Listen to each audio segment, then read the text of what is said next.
पिछले कुछ दिनों से हर चैनल पर, हर अखबार में एक शब्द आप बार बार देखते होंगे, वो है जीएसटी यानी गुड्स एंड सर्विस टैक्स। कहा जाता है कि जीएसटी की जमीन पर भविष्य के बुलंद भारत की इमारत तैयार की जाएगी। लेकिन इससे आपको क्या लेना देना? सच पूछें तो रोटी, कपड़ा, मकान हो या फिर कार खरीदनी हो, या फिर यूं कहें कि आपकी रोजमर्रा की हर चीज पर जीएसटी का असर पड़ने वाला है। इसलिए आपको यह जानना बेहद जरूरी है कि आखिर जीएसटी है क्या। जीएसटी को बेहद आसान भाषा में समझाने के लिए सीएनबीसी आवाज लेकर आया है जीएसटी, एक देश एक टैक्स।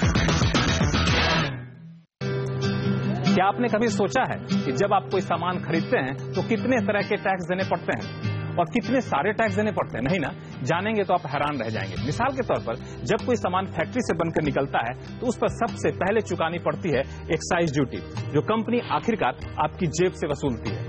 कई मामलों में ये एक्साइज ड्यूटी काफी नहीं होती है, इसलिए कुछ प्रोडक्ट पर सरकार एडिशनल एक्साइज ड्यूटी भी वसूलती है, और ये भी कहने की जरूरत नहीं, आपकी जेब से ही जाती है। अगर इन सामान को बनाने में किसी भी तरह की सेवाएं ली है कंपनी ने, तो कंपनी को सर्विस टैक्स भी चुकाना पड़ता है। ये वही सर्विस टैक्स है जो कई बार आपको रेस्टोरेंट में खाना खाने के वक्त चुकाना पड़ता है, या फिर मोबाइल फोन का बिल देखते होंगे, क्रेडिट कार्ड का बिल देखते होंगे तो वहां चुकाना पड़ता है। लेकिन टैक्स का सिलसिला यहीं खत्म नहीं होता। आगे कौन कौन से टैक्स लगते हैं ये बताएंगे हमारी सहयोगी दीपाली नंदा। जैसे ही सामान एक राज्य से दूसरे राज्य जाता है तो सबसे पहले आपको देना पड़ता है ये एंट्री टैक्स। इसके अलावा जब आप उस राज्य में प्रवेश कर जाएंगे तो उस राज्य के हिसाब से ही आपको चुकाना पड़ेगा वैट, जिसे सेल्स टैक्स भी कहा जाता है।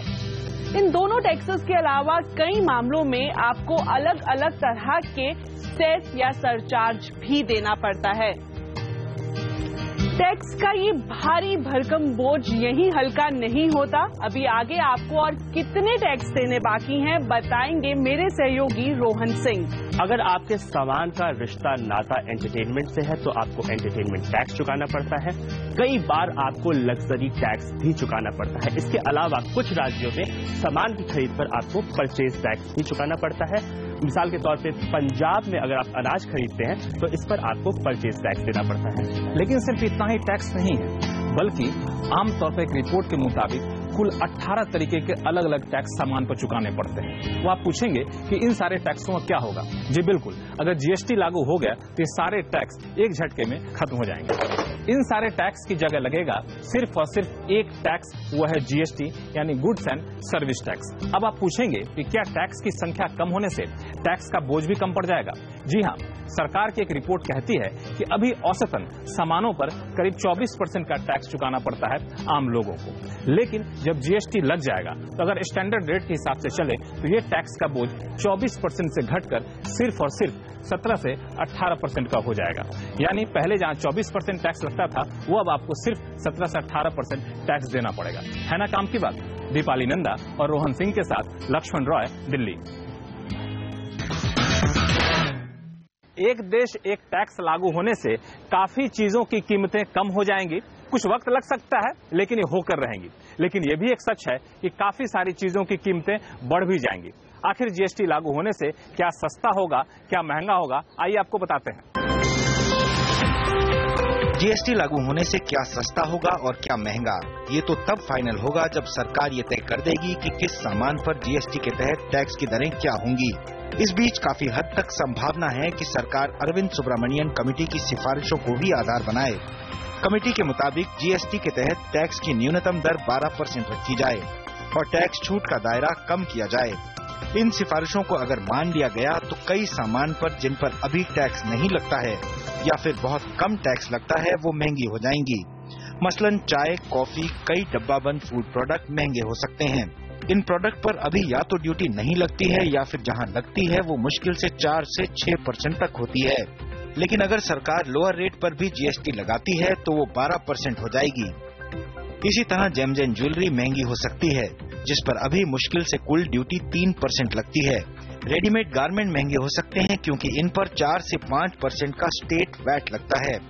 जिनपे टैक्स बहुत कम लगता है, जिनकी एग्जम्पशन है, उनपे तो प्राइसेस ऊपर जाएंगी। 12% टैक्स लगाए। जैसे खाने का सामान देख लीजिए, करीब करीब हर एक खाने का सामान सेंट्रल एक्साइज ड्यूटी से बिल्कुल मुक्त है और उनपे जो टैक्स लगता है खाली स्टेट्स का लगता है। ये जीएसटी के अंदर अगर स्टेट का टैक्स लगेगा तो सेंटर का भी टैक्स लगेगा, तो हो सकता है कि खाने के सामान की प्राइसेस 4-5% ऊपर चली जाएं।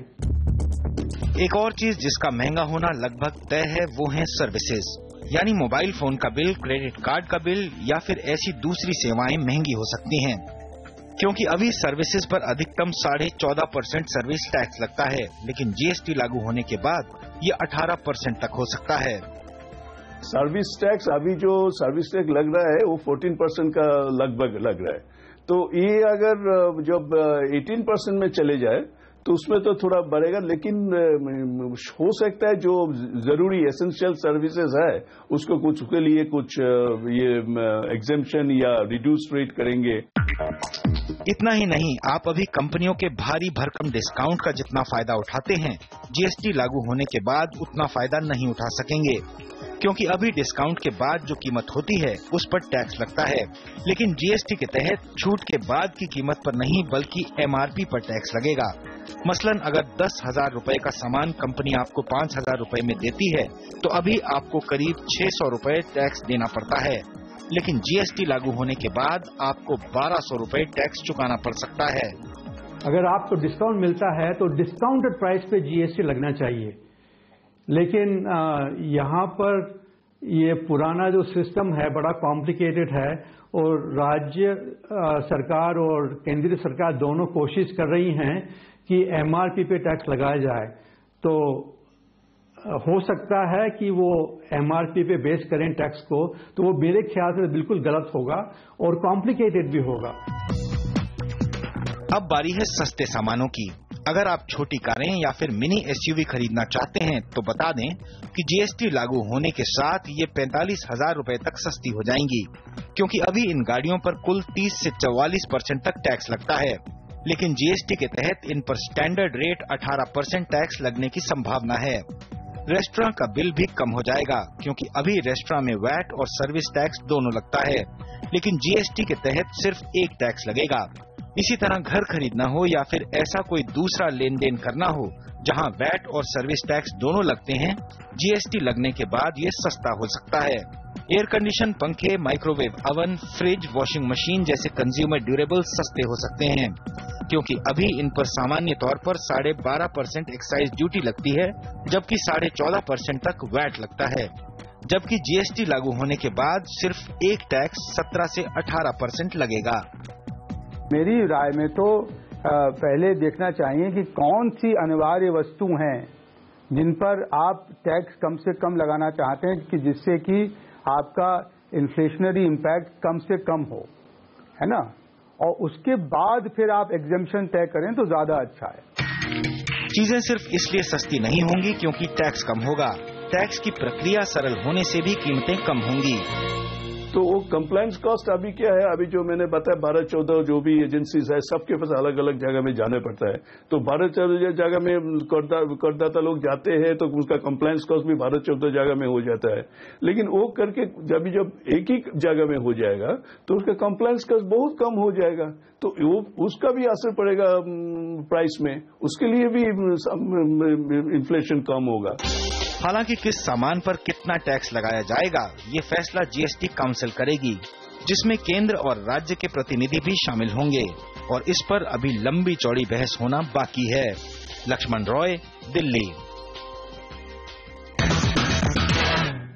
जीएसटी का फायदा सिर्फ कंज्यूमर या इंडस्ट्री को ही नहीं मिलने वाला है, बल्कि इससे माल ढुलाई भी 20% तक सस्ती हो जाएगी, और अगर माल ढुलाई सस्ती हुई तो इसका सीधा असर सामान की कीमतों पर भी पड़ने वाला है।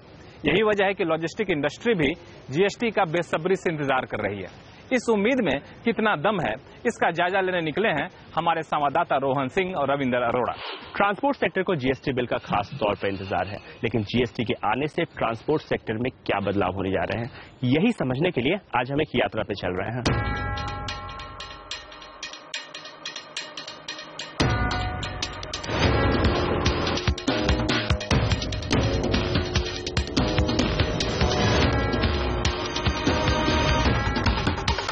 हमारे ड्राइवर इस्लाम ने हमें बताया कि सेल टैक्स और एंट्री टैक्स के नाम पर अक्सर ट्रक चालकों को परेशान किया जाता है। कागज लेके चले जाते हैं, तो 2-2 घंटा 4-4 घंटा पूरी रात भी नहीं आते, सुबह तक आते हैं। फिर वो बोलता है या तो 4,000 दे दो, 2,000 दे दो, नहीं दिया तो चालान कर देते हैं, गाड़ी भी बंद कर देते हैं।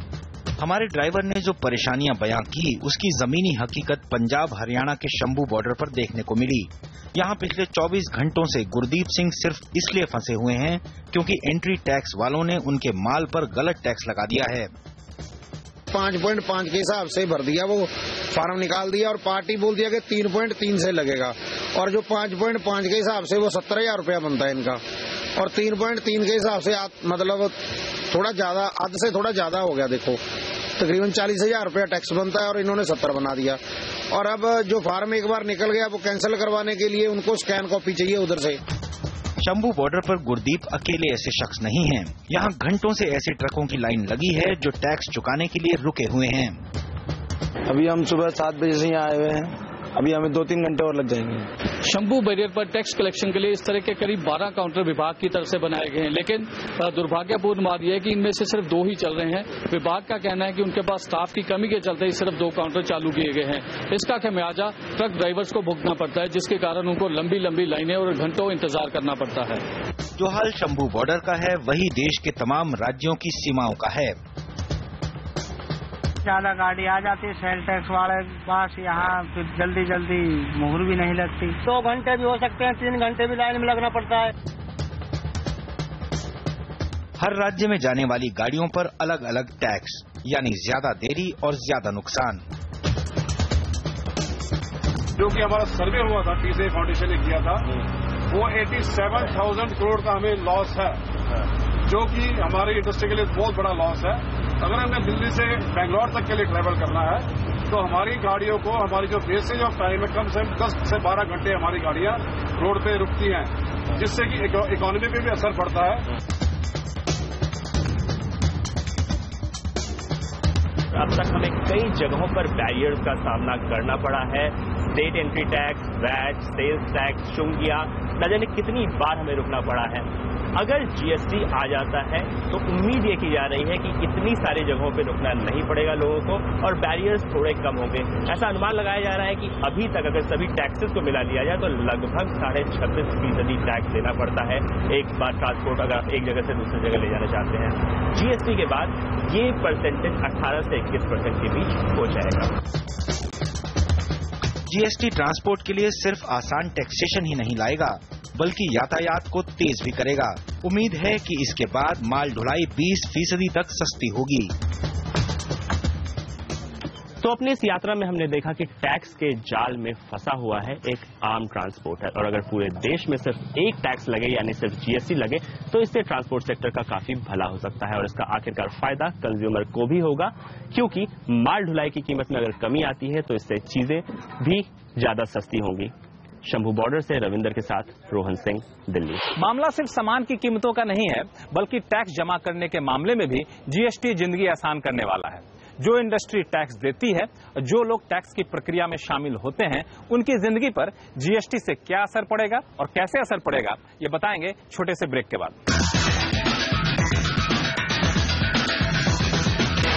जीएसटी का सबसे ज्यादा फायदा इंडस्ट्री को होने वाला है, क्योंकि उन्हें जीएसटी युग में अलग अलग तरीके के 18 टैक्स नहीं भरने होंगे।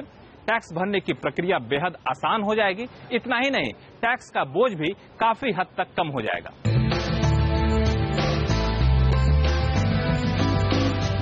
जीएसटी के केंद्र में होगा जीएसटीएन यानी जीएसटी नेटवर्क। ये एक ऐसा कॉमन पोर्टल है जहां टैक्स भरने की पूरी प्रक्रिया होगी। इसके लिए आपको ज्यादा माथापच्ची नहीं करनी है। आपको जीएसटी पोर्टल पर जाकर सिर्फ एक बार रजिस्ट्रेशन कराना है। इसके लिए आपको पोर्टल पर जाकर ही अप्लाई करना होगा, लेकिन साथ में पैन जरूरी है। आपके पैन के आधार पर यूनिक आइडेंटिफिकेशन नंबर दिया जाएगा। यही नंबर आपको टैक्स जमा करने, रिटर्न भरने तक में भी काम आएगा। और हाँ, आपको अलग अलग टैक्स के लिए अलग अलग रजिस्ट्रेशन की जरूरत नहीं होगी। केंद्र और राज्य दोनों मिलके जीएसटी लागू करेंगे। तो केंद्र जो लागू करेंगे इसका नाम होगा सेंट्रल जीएसटी, केंद्रीय जीएसटी, और दूसरा स्टेट का होगा राज्य जीएसटी। जीएसटी के बाद अलग अलग टैक्स जमा कराने की झंझट से भी आपको छुटकारा मिल जाएगा। करीब 18 तरह के टैक्स की जगह सिर्फ एक टैक्स जमा कराना होगा। इसके लिए आपको बैंक में चालान जमा करना है और चालान की डिटेल जीएसटी पोर्टल पर आपको डालनी होगी। बाकी का काम ये पोर्टल करेगा। टैक्स रिटर्न भरने के लिए भी आपको इसी पोर्टल पर आना होगा। टैक्स भरने और रिटर्न की प्रक्रिया को कोई दिक्कत न आए, इसके लिए सरकार बड़ी संख्या में निजी एजेंसियों को जीएसटी सुविधा प्रोवाइडर के तौर पर नियुक्त करेगी, जो आपकी हर कदम पर मदद करेंगी। इतना ही नहीं, अलग अलग काम के लिए अलग अलग मोबाइल ऐप भी विकसित किए जा रहे हैं। लेकिन इन सब के बीच अचानक तब एक बड़ी चिंता उभर कर सामने आई जब सरकार ने जीएसटी लॉ का ड्राफ्ट जारी किया। चाहे वो अर्थशास्त्री हो, टैक्स एक्सपर्ट हो या फिर इंडस्ट्री, हर तरफ इसकी आलोचना शुरू हो गई। जिस तरह से अभी मॉडल लॉ बना है जीएसटी का, उसमें काफी बहुत ज्यादा कॉम्प्लिकेशंस हैं। वो ये कि हर स्टेट में एक अपना अलग लॉ बनेगा जीएसटी का, और यूनियन टेरिटरीज में भी बनेगा, और उसके बाद सेंट्रल गवर्नमेंट का भी एक लॉ बनेगा। तो करीब करीब 31-32 नए कानून बनेंगे, जिसमें कि रेट तो सब वही होंगे, रेट तो सब अलग वही होंगे, मगर 32 अगर कोई पैन इंडिया एंटिटी है, जो कि कई सारी हैं, तो उनको 32 जगह पे रजिस्टर करना पड़ेगा। इतना ही नहीं, सालाना रिटर्न भरने की बजाय हर महीने 4 रिटर्न भरने होंगे। हर राज्य के लिए अलग अलग रिटर्न भरना होगा। किसी कंपनी का कारोबार अगर 5 राज्यों में होता है तो सभी राज्यों में अलग अलग रिटर्न भरने होंगे। जीएसटी का रिटर्न एक महीने में एक नहीं होता, 4 होते हैं। पहले आपको परचेज इनवॉइसेज लोड करने पड़ते हैं कंप्यूटर सिस्टम पे, फिर बाद में सेल्स इनवॉइसेज लोड करने पड़ते हैं, फिर उनकी मैचिंग होती है, मैचिंग होने के बाद तो रिटर्न भरना पड़ता है, रिटर्न भरने के बाद में पेमेंट होता है। इस वजह से ही इनकी कंप्लायंस बर्डन बहुत बढ़ जाएगा। यही हाल छोटे व्यापारियों का ही है। जानकारों का कहना है कि जटिल प्रक्रिया का बोझ बैंक, इंश्योरेंस जैसे सेक्टर पर पड़ेगा। साथ में छोटे कारोबारियों को भी कुछ मुश्किलें आ सकती हैं। टेलीफोन कंपनियां हैं, बैंक्स हैं, इंश्योरेंस कंपनियां हैं, इनके लिए तो कंप्लायंस बर्डन बहुत बढ़ जाएगा। जो छोटे व्यापारी हैं उनको भी काफी दिक्कत हो सकती है कंप्लायंस के अंदर। हालांकि इस मॉडल ड्राफ्ट लॉ पर सभी लोगों के साथ सलाह मशविरा किया जा रहा है और शुरुआती संकेत मिल रहे हैं कि सरकार इसमें बड़े पैमाने पर बदलाव भी कर सकती है। लक्ष्मण रॉय, दिल्ली। संसद से संविधान संशोधन बिल पारित करा लेने भर से ही चुनौतियां खत्म नहीं होती। दरअसल असली चुनौती तो संसद से बिल पारित होने के बाद शुरू होती है। जानकारों की माने तो असली राजनीतिक खींचतान तो शुरू होना अभी बाकी है। संसद से बिल पारित हो जाने भर से जीएसटी लागू नहीं होगा। अभी इसे 2 परीक्षाओं से गुजरना है। पहली है राजनीतिक परीक्षा। संसद में पारित संविधान संशोधन बिल को आधे से ज्यादा राज्यों की विधानसभा से भी मंजूरी लेनी होगी। हालांकि इसमें कोई बड़ी अड़चन नहीं आने वाली, क्योंकि मौजूदा स्थिति में कांग्रेस अकेले सिर्फ 6 राज्यों में शासन कर रही है, जबकि 2 राज्य में वो गठबंधन का हिस्सा है। वहीं भाजपा 8 राज्यों में अकेले और 6 राज्यों में गठबंधन के साथ है। बाकी 9 राज्यों में दूसरी पार्टियां सत्ता में हैं। इनमें भी ओडिशा, पश्चिम बंगाल, उत्तर प्रदेश समेत कई राज्य जीएसटी के पक्ष में हैं। यानी 16 राज्यों का समर्थन आसानी से मिल जाएगा और संविधान संशोधन कानून बनेगा। हमें पूरा यकीन है, पूरा विश्वास है कि इसी संसद के सत्र में हम जीएसटी पास करने में सफल होंगे और सभी राजनीतिक पार्टियों की लगभग उसमें सहमति बनी हुई। संविधान संशोधन बिल के कानून बनने के बाद सरकार को जीएसटी बिल लाना होगा, जिसमें जीएसटी की बारीकियां शामिल होंगी। इस बिल को तैयार करने में खास तौर से राज्यों के स्तर पर राजनीतिक सहमति बनाना काफी मुश्किल होगा, क्योंकि कई मुद्दे ऐसे हैं जिस पर राज्यों के साथ मतभेद लंबे समय से बने हुए हैं।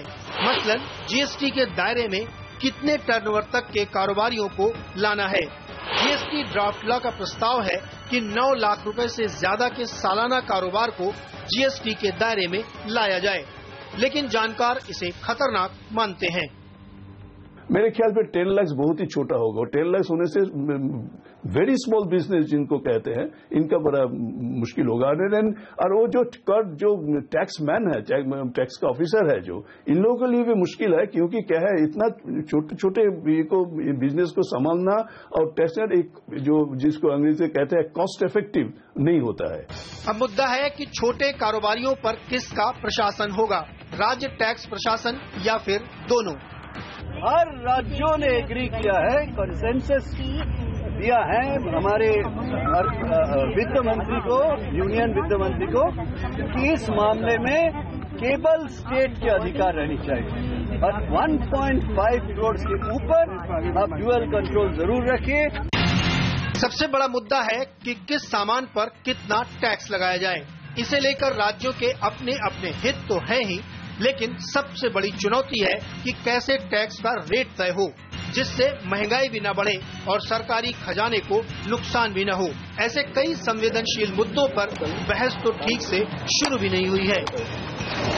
लेजिस्लेशन को फाइनलाइज करने के लिए काफी डिबेट्स होंगी कि किस तरह से टैक्स लगेगा रेस्टोरेंट्स के ऊपर, किस तरह से क्या रेट पे टैक्स लगेगा, 2 रेट होंगी, अगर 2 रेट होती हैं 12%, 18%, तो कौन सी कमोडिटी 12% में जाएगी, कौन सी 18% में जाएगी। ये पॉलिटिकल डिबेट्स बहुत चलेंगी। जीएसटी के रास्ते में चुनौतियां और भी हैं, इसके बारे में हम आपको आगे बताएंगे, लेकिन अभी इतना समझ लीजिए कि जीएसटी को मंजिल तक पहुंचाने के लिए लंबा रास्ता तय करना है।